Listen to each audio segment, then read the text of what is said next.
does it ever so well. And he makes it look easy. You're like, oh yeah, well, it's Haaland. Yeah. Well, it's not normal. And then when the ball comes, it's one shot, one goal. Or maybe one shot, two goals. When his teammate scores, he looks more happier than when he scores. Because when he scores, it's a normal day at work. Some players make history. This one is rewriting it in real time. Is the Premier League the toughest league on earth? Fine. Erling Haaland has ripped through it for over 100 goals in barely more matches than that. Is the Champions League supposed to be the ultimate test in club football? He scored at nearly a goal-a-game clip there too. Is the World Cup the hardest stage in the sport? He's just walked into his first one and started breaking it apart from the inside. And Norway, a country that went 28 years without even sniffing a World Cup, is suddenly 2 wins away from lifting it. This is Ball Archive, and this is the story of how one man turned a footballing afterthought into the most dangerous team left on the planet. Erling Haaland has scored 7 goals. Norway have reached their first World Cup quarterfinals, and suddenly the entire tournament seems to revolve around one man. Not just on the pitch, but off it too. From memes, to airlines, to prime ministers, to Google searches. The Haaland wave has swept across the entire World Cup. Let's start with the resume, because you need to hear it in full before any of this makes sense. In the Premier League, Haaland has been putting defenders through misery for years. Over 100 goals, dozens of assists, in barely more appearances than that. In the Champions League, his scoring rate sits at nearly a goal a match. For his country, the number is even more absurd. More than 60 goals in barely 50 caps for Norway. Now, strip away the club career for a second. Forget City, forget the Premier League trophies. Just look at what he's done wearing the red of Norway, because that's the story that's exploding right now. At this World Cup, his very first, Haaland has played 4 matches. He scored 7 goals, 2 against Iraq, 2 against Senegal, the winner against Ivory Coast, and a brace that eliminated Brazil. Let that sit for a second. Not a group stage stumble for Brazil, an elimination by Norway. For 2 decades, the football world debated whether Cristiano Ronaldo's World Cup numbers suffered because Portugal wasn't big enough to carry him deep into tournaments. Well, here's Haaland, doing it with a nation of under 6 million people that hadn't qualified for this tournament since the Clinton administration. This isn't a good tournament. This is a man deciding alone to change what an entire country believes is possible. And here's the thing that makes it almost unbelievable. None of this happened by accident. Every single year of his international career has been a step up from the last. There was no plateau, no dip, no stretch where he cooled off and let the doubters catch a breath. Just a relentless upward curve that eventually became too steep for any defense in the world to handle. By the time this World Cup arrived, Haaland wasn't walking into the unknown. He was walking into a tournament that his own numbers had already been predicting for years. Erling Haaland is having one of the greatest World Cup debuts we have ever seen, but where does it rank? So, 7 goals in 4 games. Unbelievable numbers. Haaland has already scored more at this World Cup than Pelé managed in his entire legendary 1958 debut, the one where a 17-year-old won Brazil their first ever title. And he's got nearly double what a teenage Mbappe scored on the way to winning it all in 2018. To understand how enormous this is, you need to understand what Norway actually was before Erling Haaland put on that shirt. Norway is not a footballing giant. They're a nation that occasionally punches above its weight, builds a gritty identity, and disappears again for a decade or two. 3 World Cup appearances in their entire history before this one.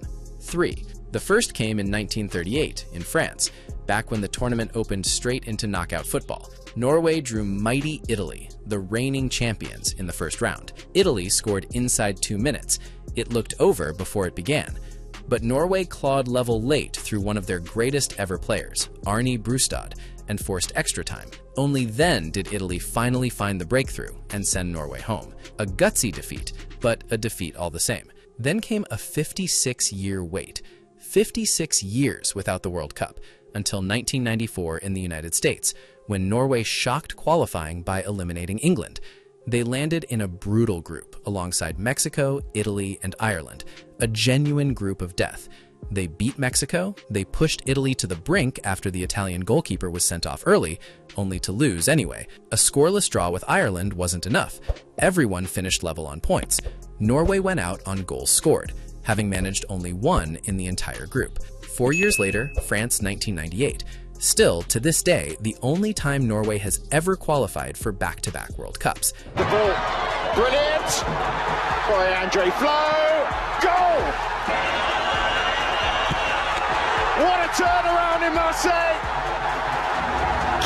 They came from behind twice to draw Morocco, they drew Scotland, and then, on the final match day, they faced the reigning world champions themselves, Brazil.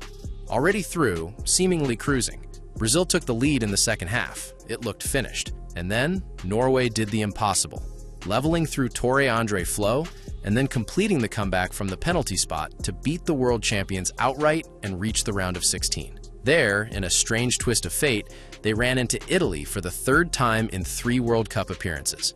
And for the third time, they lost. That's it. That's the entire history. A team capable of scaring giants, capable of one unforgettable night against Brazil, but never a team built to go all the way. A respected supporting actor, never the lead. And that's really the tragedy of Norwegian football, if you want to call it that. It's a nation with real football culture, real passion, real history of producing gritty, disciplined sides, but never the single generational talent that could turn respectable into dangerous. They had moments. They never had the man to turn a moment into a movement. Erling Haaland didn't inherit that story. He rewrote it. And he did it not by joining a golden generation of Norwegian talent, but by essentially becoming one, on his own, in a single body. Here's the part that should have warned everyone this was coming. Long before he was terrorizing Premier League backlines, an 18-year-old Haaland took the pitch at the Under-20 World Cup in Poland. And in the group stage, against Honduras, he scored 9 goals in a single match. 12-0. 9 goals from one player. It remains unmatched in any official FIFA tournament to this day. That wasn't a highlight reel. That was a warning shot. Then came the senior international career, and the way it built is almost frightening in hindsight. 2019, 2 caps, no goals. Just a teenager finding his footing. 2020, 6 goals in 5 matches, 5 of them first-time finishes. No fuss, no flourish, 1 touch, ball in the net. He almost single-handedly knocked out the 5-time champions Brazil, handing them their worst tournament in 36 years and sending Norway into the quarterfinals for the first time in their history. So where does this debut rank? Well, the all-time debut record is just Fontaine. 13 goals in 1958. Haaland's on 7 in just 4 matches. Fontaine had 8 after 4 matches. So with Norway still alive, this machine is still chasing history. The 6th came off raw physical power, a full-throttle run that just tore his marker apart. 2021, 6 goals in 8 appearances, and now you could see the next layer of his game arriving, attacking the space in behind. 4 of those goals came from runs beyond the last line. He wasn't just a penalty box predator anymore. He was learning to break defenses with pure timing and violence of movement. He scored his first hat-trick for Norway that year against Gibraltar and delivered in a real test against the Netherlands. 2022, the numbers jumped again. 9 goals in 8 matches, and you could feel the Premier League moves sharpening every single one of them. Diagonal runs at full speed against Slovenia, winning the physical battle before the ball even arrived against Armenia. His first ever header for Norway came against Sweden that year too. Every match added a new tool to the arsenal. 2023, 6 more goals. Erling Haaland has now scored in 14 competitive matches in a row for Norway. More than that, at this World Cup, he's scoring every 2.5 shots. Felipe. What are England going to do about that? He's a monster. He's a monster, and he is in form. He is confident. He is finishing. Scoring for Norway wasn't a story anymore. It was Tuesday. And then 2024. The beast fully released. 24 goals in 16 matches. A hat-trick in a friendly against Kosovo. Goals against Austria, Slovenia, an assist away in Slovenia. And a hat-trick against Kazakhstan that helped fire Norway into the top tier of Nations League football. Haaland had made a promise around that time. He was taking Norway to a World Cup. And then he went and did something almost unfathomable. In World Cup qualifying, Haaland scored in every single one of the 9 matches he played. 17 goals in 9 games. Not just the top scorer in Norway's group, the outright top scorer of the entire European qualifying campaign. Norway scored 38 goals across that qualifying run. Haaland was responsible for nearly half the team's entire output. On his own, a golazo against Italy in Oslo. 5 goals in a single match against Moldova. A hat-trick against Israel. a historic double away in Italy. He didn't just get Norway to the World Cup, he dragged an entire nation there on his back, one that hadn't seen this stage in 28 years. Think about what that qualifying stretch actually represents. 9 matches. 9 matches where the opposition knew with absolute certainty exactly who they had to stop. Every single opponent built their entire defensive game plan around one man, double marking him, sitting deep to deny him space in behind, trying to cut off every ball into his feet. And it didn't matter. He scored in every single one of those 9 matches anyway. That's not a striker exploiting weak opposition. That's a striker who has become, quite literally, unstoppable, regardless of how much an opponent prepares for him. So here's where the numbers stop sounding like a football career and start sounding like fiction. 27 goals in his last 14 official matches for Norway. 62 goals in 54 caps overall. The best goals per game ratio of any player with 50 or more international goals in the last 100 years. He reached 60 international goals faster than Messi, faster than Ronaldo. It isn't close. But the number that should actually terrify defenders isn't the volume, it's the method. Haaland doesn't dribble past 3 men. He doesn't need a step over or a nutmeg to manufacture a shot. Watch the tape back from this tournament against Iraq, Senegal, Ivory Coast, and Brazil, and 15 of his 16 recorded shots were first-time attempts. 6 of his 7 World Cup goals came off a single touch. The 7th took 2. That's not a striker relying on flair. That's a predator operating on pure efficiency. Take his first goal of the tournament against Iraq. He's drifting into the box while Antonio Nusa carries the ball. Calm, almost invisible, giving nothing away. The instant Nusa switches the ball wide, Haaland changes gear completely, wins half a step on a double mark, and he's gone before the defense even registers the danger. His second against Iraq was pure scavenging instinct. No coaching manual teaches that. He reads the rebound off the goalkeeper before anyone else does, and finishes without a flicker of hesitation. Against Senegal, his first goal was a lesson in patience, waiting for the exact half-second a center-back steps out of position before attacking the space behind him with total violence. His second, wedged between 4 Senegalese defenders off an imperfect pass, was pure technique, a hip rotation and a guided finish under pressure that most strikers don't have in their locker at all. Against Ivory Coast, the winning goal came from a run and cross that dragged 3 defenders away from him. He needed only 5 touches inside the box that entire match. 5 touches, 1 goal. That's the whole philosophy in a single stat line. And then Brazil. 30 touches in the match, the same number as a Brazilian attacker who got substituted at halftime for barely affecting the game. But touches lie. What Haaland does with them doesn't. On his first goal, he's almost jogging, giving Brazil's defense absolutely nothing to read. The instant Gabriel switches off for a fraction of a second, Haaland detonates. Body angle, direction, intent, all shifting in one motion before the center back can recover. On the second, he receives the ball upright, relaxed, deceptively calm, and unleashes a strike that nearly tears the net apart before Brazil's backline even reacts. He has scored on over 7% of his total touches at this World Cup. Among every player with at least 60 touches at a single World Cup since 1966, nobody, not one player, has scored at a higher rate. This isn't a hot streak. This is the most efficient striker the tournament has ever recorded. And that raises an uncomfortable question for every defender who's had to face him this summer. How do you even prepare for this? You can't out-organize a mistake that hasn't happened yet.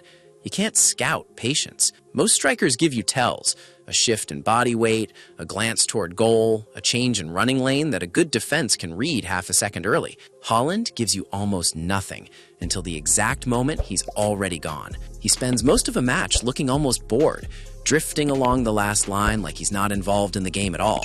And that's exactly the point. He's not trying to be involved in the build-up. He's waiting for the one moment the game gives him an opening, and he's built his entire career around making sure he never wastes it. So here's the real question. What happens if Norway actually wins this thing? It wouldn't just be a great World Cup story. It would be one of the single greatest individual achievements in the history of the sport. A player single-handedly hauling a nation with almost no World Cup pedigree to the very top of the game, and doing it not with a golden generation of talent around him, but largely on the weight of his own numbers. It would instantly drag Haaland into the deepest conversations about the greatest to ever play. It would demolish, permanently, the old argument that a single player can't change a national team's destiny. an excuse that's been used and reused around Cristiano Ronaldo's international career for 2 decades. It would be a direct answer to every debate this sport has been having. To Lamine Yamal, anointed the next great one. To Mbappe and a France side that has leaned on his brilliance to stay relevant. To Argentina, arguably the most complete national side ever built. All of it would face the same uncomfortable question. How did Norway, of all teams, get here first? And the wildest part of all this? It's not some far-fetched hypothetical anymore. He's 4 matches into doing exactly this. There's a version of this story where Norway loses in the next round, and everyone shrugs and says, great run, incredible individual tournament, but ultimately just a nice story. And there's another version, the one that feels increasingly possible every time he touches the ball in the final third, where Norway keeps winning, and football is forced to have a conversation it has never really had to have before. Not about the best player at a World Cup, about whether one player can be bigger than the tournament itself. Erling Haaland didn't need flair. He didn't need theater. He needed a fraction of a second, a lapse in concentration, one mistake, and the ball was already in the net before you finished processing what happened. Norway spent 28 years on the outside of this tournament. Now they're 2 wins from the trophy, because one man decided the story wasn't finished being written. Think about where this started. A kid born in England, eligible to play for the 3 Lions, who instead chose to wear the red of Norway, a nation that hadn't tasted this stage since 1998, suddenly building its entire identity around one player's boots. That's not a script anyone would have believed 5 years ago.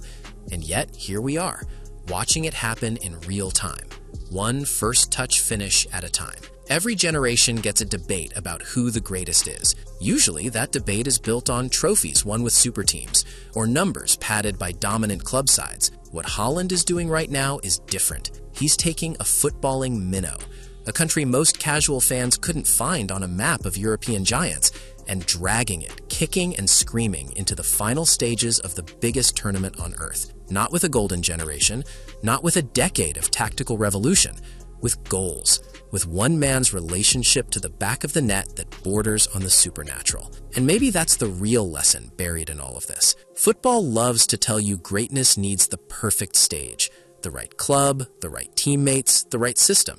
Haaland is proving, match after match, that greatness sometimes just needs one player who refuses to let the moment pass him by. Whatever happens next, this tournament has already changed how we talk about him forever. If you want more deep dives into the moments that are rewriting football history, this is Ball Archive.